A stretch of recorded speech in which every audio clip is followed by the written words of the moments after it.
The air was thick with car exhaust, a big difference from the light pine smell under Unji's feet.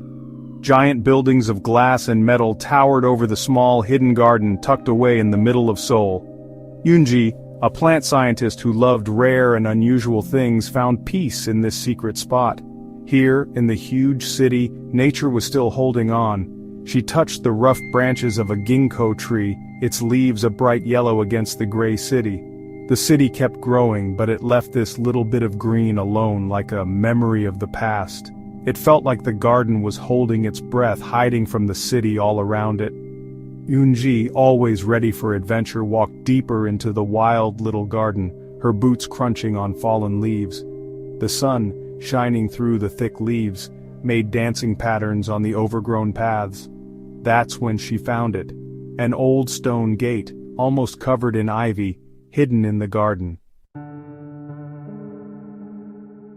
The gate was big and impressive, its old surface covered in fancy carvings. Time had worn away the details, making it seem mysterious and a little scary.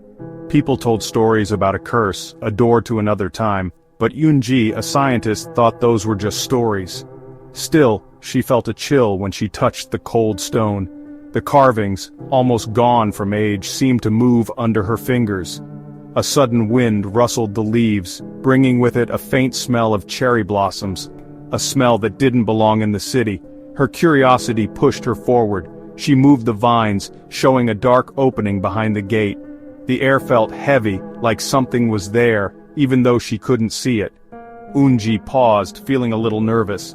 But the mystery, the chance to find a hidden secret, was too exciting to ignore. She took a deep breath and stepped through the gate, leaving the noise of Seoul behind and stepping into the unknown. The world became a blur of light and dark. When Unji opened her eyes, the city noise was gone.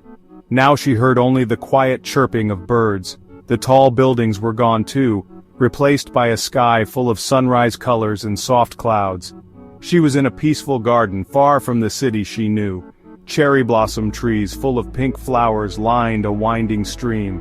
The air, sweet with the smell of flowers and wet earth, filled her lungs. She couldn't believe it, but she also felt strangely calm.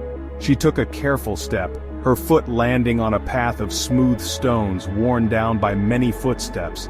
The path led deeper into the garden, towards a small building where someone was sitting quietly. The person was wearing clothes from a long time ago. The man looked up, his eyes wide with surprise. He stood up, looking Unji over with curiosity. That's when she realized what had happened. She wasn't in her soul anymore. She had gone back in time.